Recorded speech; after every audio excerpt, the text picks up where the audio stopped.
Bad news, malaking balita, malaking problema ng mga Duterte at ng Duterte supporters.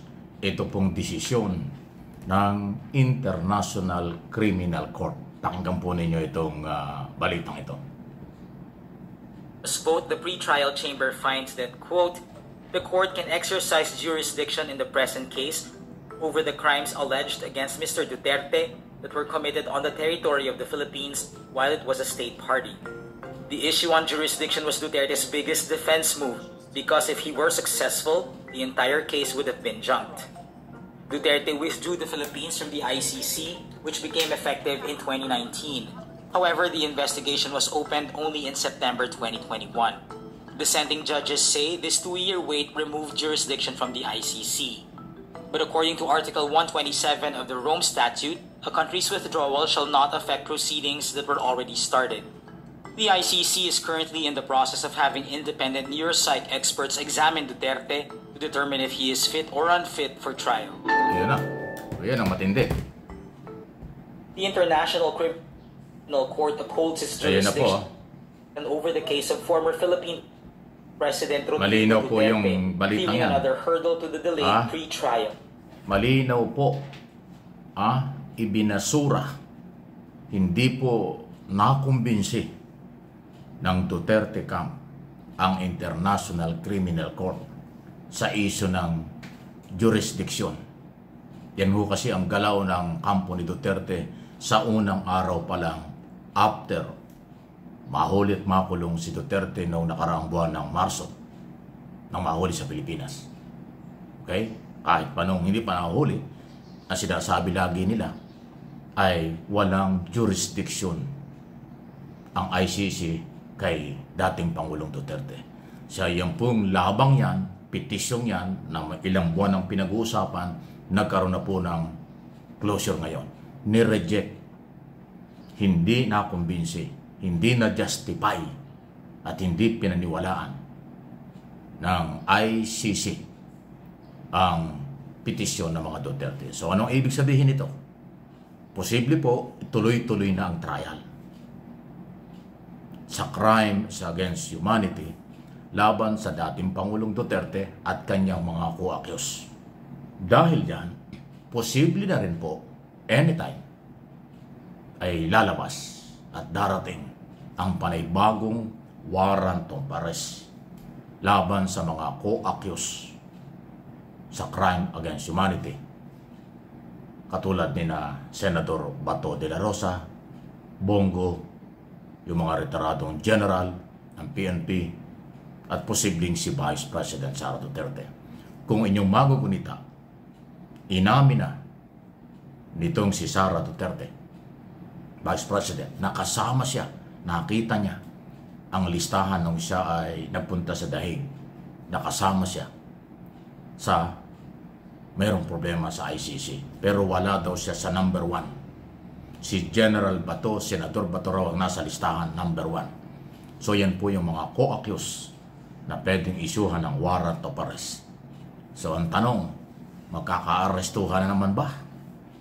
After nitong desisyong ito ng ICC, International Criminal Court, na meron silang jurisdiction sa kaso o dito sa former Philippine President at former PNP Director General, now Senator De La Rosa. Ayan po. So hindi yan fake news. Baka sabihin, nagpe-fake news tayo, sinasabihin natin, naging bias tayo. Hindi, nagbabalita lang po tayo. Pero respected naman natin, basta tayo nagbabalita na related sa mga Duterte, ang tingin ng mga Duterte supporters, bias kaagad. Kasi sa kanila, pag hindi pumabor sa kanila ang balita, bias ang tingin sa iyo. At bayaran ka, ganyan ang kanilang akusasyon sa politiko, sa abogado, sa vlogger, sa media, kung ano-ano, lahat ng sektor, pati sa mga nagko-comment. Pag hindi pumabor sa kanila, dalawa kaagad ang kanilang akusasyon. Bias at bayaran. Dito, ano man ang sabihin nyo, ang sisihin nyo ay sisi. Ang sisihin nyo yung abogado ni Duterte. Wala pa siyang naipapanalo. Si Attorney Coltman, anong naipanalo niya? Lahat ng kanyang petisyon, suggestion, reject. Ay di ba nung 2 weeks ago lang, nireject yung kanyang petisyong interim release. Hindi rin pinaniwalaan ng ICC sa maraming dahilan dahil kagagawan din ng mga DDS ng mga pananakot at walang respeto sa ICC, nireject ang propose o petition interim release. Tapos ngayon, ibinasura din yung inyong petition sa pag-question sa jurisdiction. Ang titindi yan.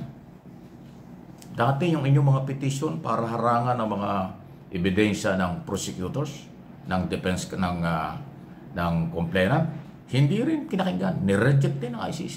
So sa aking paniniwala, lahat ng galaw, more or less, ng abogado ni Duterte at ng mga Duterte before ICC, walang nangyari.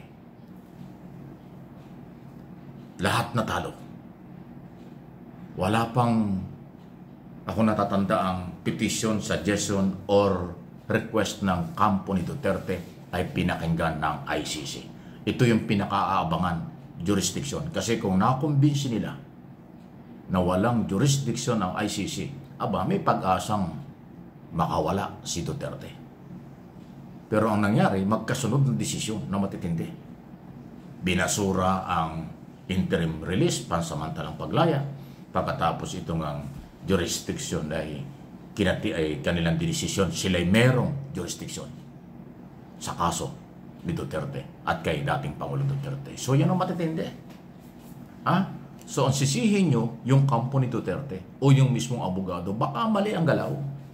Para bang kapitbahay, yung kapitbahay mo at yung bakuran ng kapitbahay mo, pagbabawalan mo yung may-ari ng bahay ng kapitbahay mo magtanim ng kamote o gulay sa kanyang bakuran, ganun ang kanilang ginawa eh.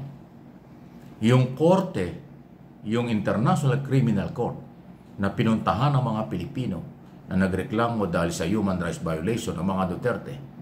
Tapos yung pinuntahan ng mga Pilipinong complainant, sasabihin ng kampo ni Duterte, wala kayong jurisdiction sa amin. Huwag kayong makialam sa amin. Saan ka man nakakita ng ganun? So yun ang aking example. Kapitbahay mo, meron siyang bakuran, pero kapitbahay ka lang, pinagbawalan mo magtanim doon sa bakuran niya, yung kapitbahay mo ay away kayo. Paano ka paniniwalaan? Paano ka susuportahan? Ganon ang ginawa. Kaya lahat binasura ni reject ang mga petisyon, suggestion at request ng kampo ni Duterte sa International Criminal Court. Uulitin ko, sinabing matagal ko nang binabanggit, ulitin ko ulit. Huwag nyo kasing politikahin ang ICC. Walang pakialam sa politika sa Pilipinas ang International Criminal Court. Wala silang pakialam sa mga Pilipino na bumabatikos sa kanila. Ang kanilang pinakikialaman, ang mga Pilipinong nagpunta ron at nagreklamo bilang complainant laban sa mga Duterte at co-accused sa kaso. Yun ang kanilang focus ngayon. Ala silang pakialam. Nakita niyo yung resolution ng mga senador, ng mga sip-sip na mga senador. 15 senador ang nagsip-sip, nag-file at nag-approve ng resolution para sa paglaya ni Duterte. Ano nangyari? Garbage, basura. Hindi nakalabas ng Senado yung resolution. Ayan ang sinasabi natin. Daanin nyo sa legal na proseso. At kung kayo matalo, tanggapin nyo. Kung nanalo, di matuwa kayo. Kaso din sa sunod-sunod na mga development. Nagalaw ng ICC. Walang naipanalo ang Duterte. Lagapak ang kanilang mga galaw. So good luck na lang. Kung anong mangyayari, abangan. Justice for Duterte family. Justice for all Filipino victim sa crime against humanity, human rights violation.